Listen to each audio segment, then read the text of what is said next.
Welcome to the Mark Pattison Show. I am Mark Pattison. This is Sarah Simonetti. You're going to want to tune into this one and find out how this gal, she's got 2 kids on her own, and she sold 36 freaking homes last year. Welcome to the Mark Pattison Show. I went from being a solo agent to selling over $1 billion in real estate in just 6 years. I flip houses, I run a portfolio of investment properties, and I help people like you create lifestyles they couldn't even imagine living. I'm going to show you how to make riches through real estate. Welcome to the Mark Pattison Show. So we'll get started. If you haven't subscribed yet, make sure you hit the subscribe button. We come out with new content every single week, and we're going to talk real estate, finances, all things above, and we'll get started with Sarah here. Thank you for having me. Yeah, of course. So, how long have you been in real estate? This will be my second full year licensed. Second full year licensed, okay. And last year you did how many sales? You know, where are you finding your clients? Kind of give a little background on that. Yeah, I did 36 sales, and I finally got some of my own sphere, some of my own family and friends, and then most of them were leads from you guys, Veterans United and Zillowflex. Nice. Yeah. So online leads, past clients. Obviously you hear theme here, not just one lead source. Don't put all your eggs in one basket. Now, I know that you've done business for only about 2 years. What did you do before real estate? Was there any correlation of how your career took off, or? Other than people, so I worked in gyms, I ran gyms, and had a bunch of clients. And because I'm really good with people and I haven't burned too many bridges, it kind of carried over into real estate. I was able to connect with them. Yeah, definitely. Make sure you don't burn those bridges. The world is smaller than we think. So with that, you had with past clients, or some key takeaways of what you'd want to say. What do you do for those past clients once you've sold them a house? What's your operations? How do you keep in touch with them, get referrals, etc.? Because there's nothing better than the come list me calls or the, hey, I've got a friend that needs to sell or buy. Yeah. So what's some tricks that you've done? Just keeping up in contact with them. I'm trying to get better at mailers. It's just time gets away from you and it gets tough, but that's why I have an assistant to help me with those. So I'll do, after they close on a home, I'll do a 1 month, I'll do a 6 month check-in, and then like a year anniversary as well. Okay. And then I'll just shoot them texts and videos and just, hey, don't forget about me. Send me your friends. Yes. Always making sure that one thing that's interesting is a lot of people will think, well, you helped me buy the house.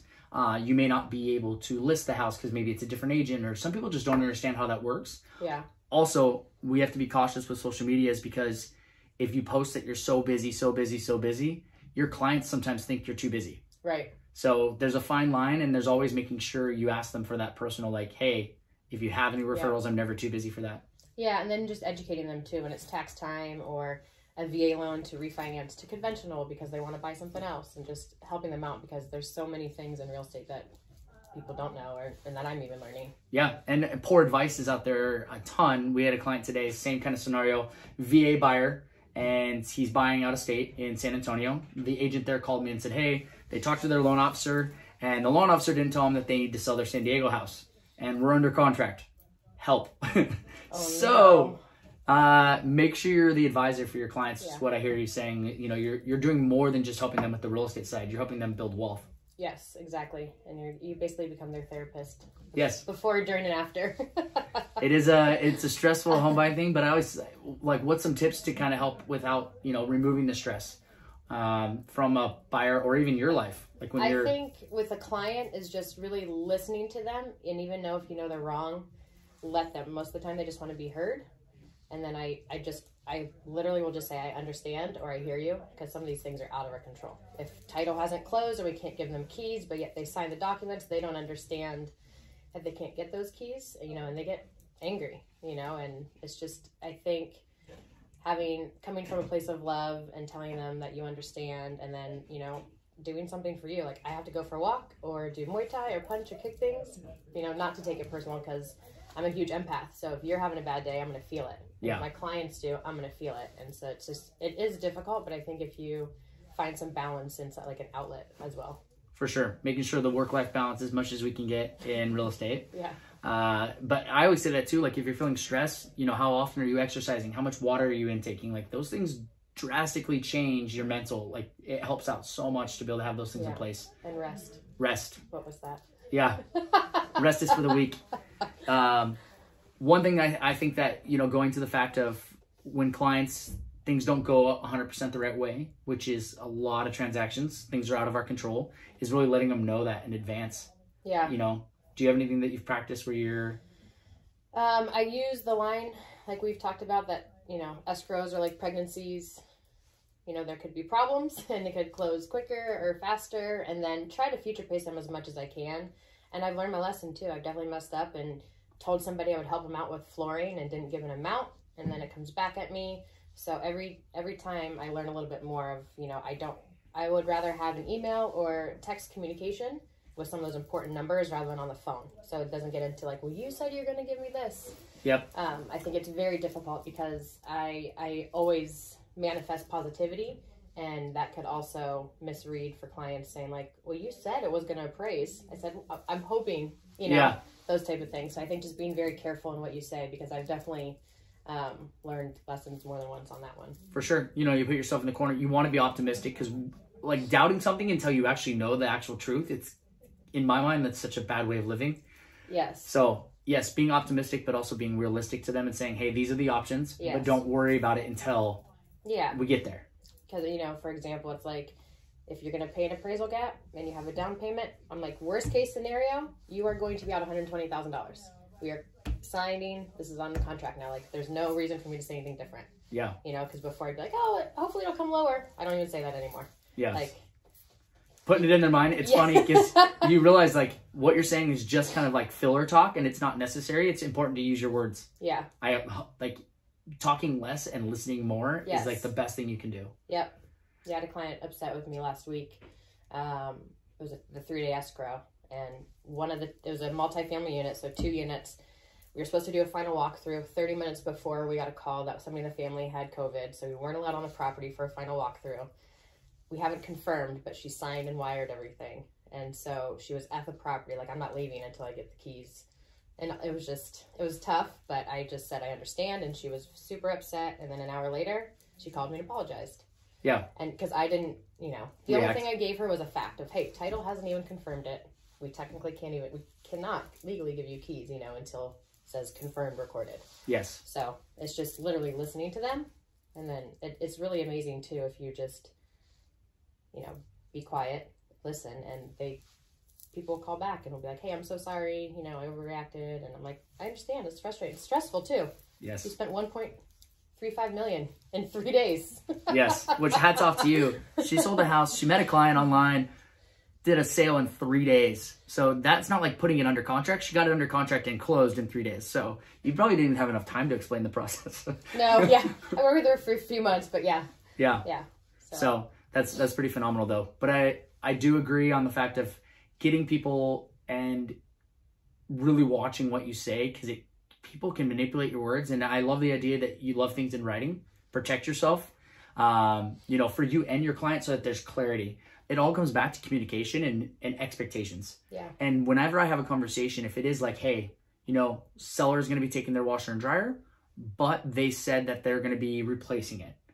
So what I would do is, I know I'm having that listing agent email me, hey, here's the washer and dryer. Okay, please include photos. Please include like the UPC code for the actual product, everything. Because you're going to show up and it was a nice freaking stove and you're going to get a Whirlwind or a Frigidaire, because that's happened. Yeah. And I'm like, are you freaking kidding me? And then you're having to deal with that whole situation at the end. Yeah. Yes, which that actually happened to you too. Yeah, all the appliances. Yeah, I had one where we showed up for the final walkthrough and the Wolf was replaced with the brand new Frigidaire. And we're like, the Wolf was a $20,000 range. Oh my God. The Frigidaire is $500. And they're like, but it's brand new. Yeah, brand new off of Craigslist. Yes. So everything in writing. I would say like, and also if you talk to your clients, I would say, you know, get the be like, hey, this is what we're going to do. And like, what I'm going to do is after this phone call, I'm going to send you an email with these details. Yeah. Save it, put it in their file. Yep. So then if things come up, there's communication there in writing. Yep. Showing. Because there's nothing worse than like, you freaking fight for your client and you may have like forgot one thing or something, and then you just have like the anxiety of that. Yeah, and I think taking personal responsibility too is huge for us, because a lot of agents want to lie even, right? Or manipulate it. And I had a transaction, I do a ton of business, but I did a transaction last week and I have templates for VA and templates for not. I used the non for a VA and I forgot termite. And I called the agent and I said, I forgot termite. I can pay for part of it. And she goes, no, sellers are going to pay for it. thank you for telling me you forgot it. You know, it's just, I think, taking personal responsibility too and saying, I messed up. Now how do we fix it? Yes. Yeah. Instead of beating around the bush. No, for sure. Yeah. I think also that when we talk bad about the other side, or if we blame escrow or if we blame title for something, yes, really it doesn't make anyone look better. Then it just makes the transaction go worse, I feel. Like, yeah. I think if you just say, hey, look, like, you don't take ownership for what the other person did, but you say, hey, something's not going right. Let me find out for you. Yep. I'm going to put us on a 3-way email with this person and this person. Let's figure it out. Yeah. That's, helping them kind of go through that journey. For sure. And the clients get so much information through the transaction, and most times they just forget. Hey, Yes. like, you said closing costs are going to be this. I'm like, well, here's the screenshot. Remember this text, you know, at least you have it in writing. And they get so much information. It's hard to remember all of it through that transaction. You know, I don't even know the purchase price of a transaction sometime. I have to go back on my computer and look. Yes, same. I'm like, someone like square footage, and I'm like, I can't remember the address. $14.92. I'll be driving through neighborhoods, and I'm like, I think I sold a house in this neighborhood like a few years ago. Yeah. I didn't even realize it until I pull up. I'm like, oh, I run from like our autopilot. Or you drive by and you're like, whose house was that I sold? Yeah. Yeah, I do that For too. sure. That just means you're either a really bad agent with bad memory, or you just sell so many houses, you're really good. I'm going to go with the latter. Yeah. So, with someone being 2 years in the business, what would you give advice for a new agent out there? Or maybe a team leader that's training their agents? You know, what's some tips and tricks that you've done that have helped you? I think really working with the team helps, like having accountability people, you know, up in the Carlsbad office, there's only a few of us, but like we're on each other every day for goals. And it's really tough out there. So I think just talking to as many people as you can, not just picking up the phone, but, you know, go somewhere affordable for lunch and sit there for a couple hours and work and talk to people. And then that's, you know, you get your name out there and then you walk around, oh, hey, sir, you're the one doing real estate. Can you help me with this commercial? So I think just, you know, being a kind human and talking to people, and then team, like, I think having a team is great. I don't know how people do it individually. Even if I had my book of business, it'd be depressing. There's no way I'd be able to motivate myself every day. Same. I get so motivated being around people. I was even in a funk before we jumped on this, and now I feel better. So thank you. Because I was like, coming back from a weekend in Dallas for insurance, and then, you know, it takes a lot of energy to do podcasts. It's fun, but, you know, being around people, it does change. It impacts you. Yeah, and then I think also, I just lost my train of thought. I like the idea of when you said meeting people, something Ryan Searhant, $1 Million Listing Guy, he's got an amazing book. His first book is pretty phenomenal, but he says social currency, and each person is valuable to you. And he says he tries to add 3 people every day to his database. So if you're out meeting people and you have that goal in mind of getting people's information, and then you don't necessarily have to be that real estate person, but you could be like, you're the real estate person that they know of. They may not need real estate right now, but they may find someone that does, and then they refer them to you. Yeah, it's crazy how that works, but you need to have other things set in place, like our happy hours or our events, so then you have a reason to follow up with these people too. Yeah, that's where my work is to be, for sure, is follow up, because, you know, you chase the carrot, making money, and then you're like, oh shoot, I got to follow up with all these people too. Yep, Carlsbad happy hour coming soon. Yeah, let's do one. Let's do it. So if you're not doing happy hours, I'll do one every quarter. Focus on bringing those past clients, those potential clients, your new clients, your database, your sphere of influence, and inviting them. So if it's someone that's maybe 6 months out buying, it's weird calling them and being like, hey, just checking in. I know you're not moving, you know, you're not going to sell your house until when, and you're not buying until when, but hey, just wanted to make sure you don't forget me. Yeah. Sometimes it's better. It's like, hey, I'm doing a happy hour this month, you know, would love to see you. If you can make it, if not, totally understand, but it's a touch base point. Yep. I think for like brand new agents, I would just make sure you have some money saved. It's a hard market, and so any new agents I talk to, so I'm not going to be negative, but it's a super hard market and it's stressful. So have some money saved so you can, you know, hit the ground running and work your ass off, and know that you might be a couple months before you make money. For sure. So love those tips. Yeah, I definitely think being on a team, whether you're new or experienced, it helps out a ton. Yeah. Yeah.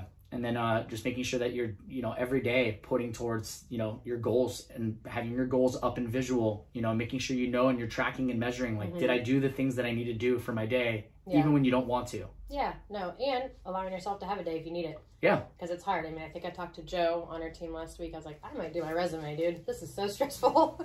Yeah. But just knowing that there's going to be dips in every career you're going to have, for sure. But having this team to be like, yeah, it's been a shit day. You're like, go to the beach for a couple hours. Well, I just vented to you for like 20 minutes as I was putting this together, and I'm like, oh, I just need this off my chest. Yeah. Yeah, it makes you feel better.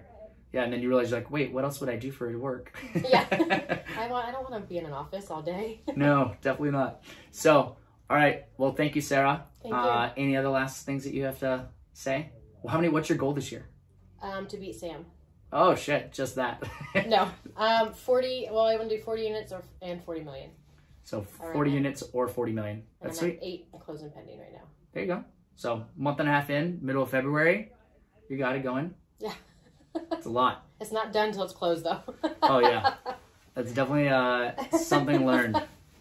So, well, thank you guys once again. If you haven't subscribed, click below. The information is below. We'll put Sarah's social media stuff. So if you have any referrals for San Diego, Carlsbad, North County, she's your gal because she's a badass. Tons of military, working in real estate for 2 years now. So highly impressed. I love you. Love you too. And thank you. Thank you. Alrighty. Bye, guys. Bye. Thank you for tuning into the Mark Pattison Show today. If you enjoyed today's episode, please download so you can refer back.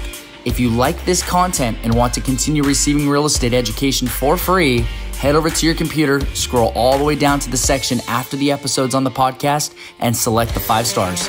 If you're willing to commit to transforming your business, please visit my website, markpattisonrealestate.com. We've created a community of real estate professionals where we give back and share tips on how to succeed. Visit markpattisonrealestate.com. And remember, if you're not fucking up, then you're not trying.